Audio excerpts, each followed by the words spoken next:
Hello welcome back to another video. Bitcoin का current price चल रहा है 97,000 और बिटकॉइन ने अगर आज 24 आवर्स में देखे तो 5% का डाउनसाइड मूड ऑलरेडी दे चुका है। तो हम लोग कह सकते हैं कि मार्केट एक करेक्शन मोड में है। अगर हम लोग बिटकॉइन का चार्ट देखें तो हमने पिछले वीडियो में ये सारी बातें की थी कि ये ट्रेंड लाइन है जो अगर हिट करेगा तो it may take a resistance from that trend line पर, लेकिन आई थिंक उससे पहले ही इसने एक डाउनसाइड मूव दे चुका है। और अगर हम लोग की बात करें कि पिछले कुछ एक कैंडल की, तो इस कैंडल पे आई थिंक बहुत सारे लोग बुलिश हुए थे, विच वी कैन सी कि अ, अगर क्योंकि बहुत सारे लोग 4 hours and all this things मतलब छोटे टाइम फ्रेम पे ट्रेड करते हैं क्यों, तो ये एक ब्रेकआउट था और उसके बाद बहुत सारे लोग बुलिश हुए थे। सो आई थिंक अगर हम लोग लिक्विडेशन देखें तो 1 आवर में 36 मिलियन लिक्विडेट हो गए, $36 मिलियन। 4 घंटे में $278 मिलियन आर लिक्विडेटेड, तो almost almost 1/4 of a billion. तो ये एक डेटा है। सो विल जस्ट सी कि कौन सा। सो यहाँ पे हम लोग देख सकते हैं कि लॉन्ग्स जो थे वो ज़्यादा लिक्विडेट हुआ है इन टर्म्स ऑफ बिटकॉइन। तो I just wanted you guys to be know that कि this is very normal for bitcoin, क्योंकि 5-10 टक्का correction is not very big correction for bitcoin. तो जब भी आप लोग डाउनसाइड मूव देखोगे तो पैनिक नहीं होना है और कुछ भी जल्दबाजी में बेचना नहीं है। I am talking to the people who are invested in the market, जो ट्रेड करते हैं। I think you guys should have your psychology differently, but for the people who are in the long term, तो उनके लिए मैं बोल रहा हूँ कि अगर मार्केट डाउन भी जाता है तो this is the first level of support for the bitcoin which is 92,000।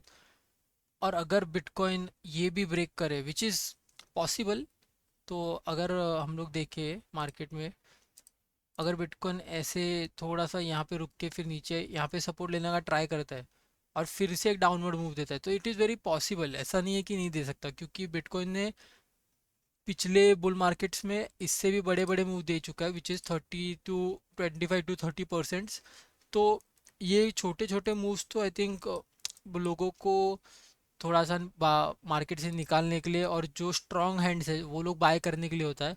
So never be a weak hand.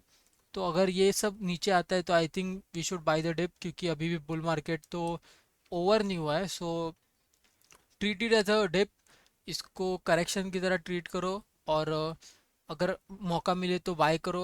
I think इसलिए मैंने पिछले वीडियो में बोला था कि अगर आपको ऑल्ट सीजन में जाना है या फिर ऑल्ट कॉइन्स में जाना है तो I think this is the very best metric to see. और मैंने बोला था कि अगर हम लोग 60 वीक मूविंग एवरेज देखें, 60 वीक और 40 वीक था, तो I just open all the 40 week moving average. So अगर एटलीस्ट उसको 40 वीक तो ब्रेक करना चाहिए, तब जाके we can enter heavily in the altcoins. क्योंकि मेरे ख्याल से ट्रेड वेड लेना तो it's very fine, but I think real gains आपको इन्वेस्टिंग में मिलेगा। क्योंकि अगर आपको 5 to 6x और 10x भी देखना है तो you will have to DCA in the market जब प्राइजेस लो है। तो जब प्राइजेस लो है तब मार्केट से भागने का नहीं, मार्केट में आने का टाइम है। तो अगर मैं देखूँ तो बिटकॉइन ने 5% तक करेक्शन दिया, इथेरियम ने 7। और ये सब जो कॉइन्स है I think these are holding pretty well.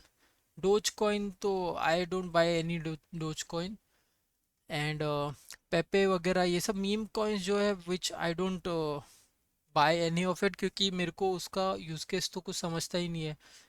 तो मैं उन्हीं कॉइन्स में इन्वेस्ट करता हूँ जो मुझे समझ में आते हैं, और प्रोजेक्ट्स में कुछ तो यूज़ केसेस होते हैं। So that's why I don't ever, I may not have buy any meme coin, और जो प्रोजेक्ट मुझे समझे नहीं है।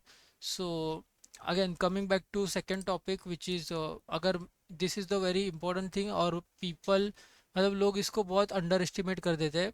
क्योंकि ये यहाँ से और ऊपर जाएगा और बिटकॉइन का प्राइस नीचे जाएगा तो alt coin will be ranking on the bitcoin pair and also US dollar pair. So you should be very careful around this time, क्योंकि अगर यहाँ से ऊपर जा रहा है और बिटकॉइन का प्राइस नीचे जाएगा तो ऑल्ट कॉइन्स में बहुत डैमेज देखने मिलेगा हमें।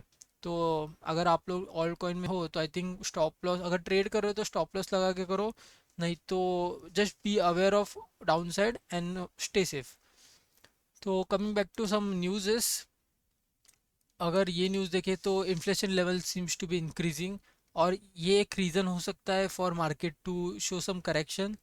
क्योंकि अगर हम लोग देखें यहाँ पे, आज ट्यूसडे 7 है, तो 7 जनवरी है, सो जॉब ओपनिंग का डेटा आज आया which is expected to be 7.7 million, और एक्चुअल प्राइस जो है वो 8.1 मिलियन आया है, which is higher than what we expected.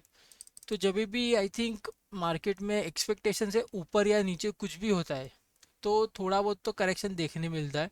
सो अगर आपको और कॉशियस होना है या फिर और थोड़ा ट्रैक करना है तो फ्राइडे 10 जनवरी को अनएम्प्लॉयमेंट डेटा आने वाला है। तो अनएम्प्लॉयमेंट डेटा भी देखना बहुत ज़रूरी है। अगर अनएम्प्लॉयमेंट डेटा एक्सपेक्टेड है 4.2% और उससे ज़्यादा आ जाता है तो मार्केट में थोड़ा और करेक्शन हमें देखने मिल सकता है।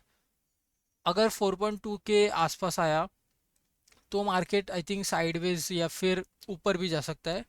और 4.2 के नीचे आ रहा है, so for example 4 point less than 4.2 है, तो वी कैन एक्सपेक्ट कि मार्केट थोड़ा रैली तो करेगा। So that's how it is. और करंट ये तो I think we have seen all this things. और अगर हम लोग ये डैशबोर्ड की बात करें तो डैशबोर्ड में हम लोग देख सकते हैं कि अभी रिस्क लेवल तो 5.54 है, which is not very risky. So that's why I am saying कि एक करेक्शन आने के बाद अभी भी बुल मार्केट में ही है हम। तो ये करेक्शन में हमको भागना नहीं है या फिर डरना नहीं है। We have to be very rational about the corrections and price action. So this is it for the video.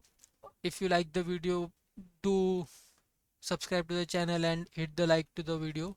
I'll see you guys in the next video.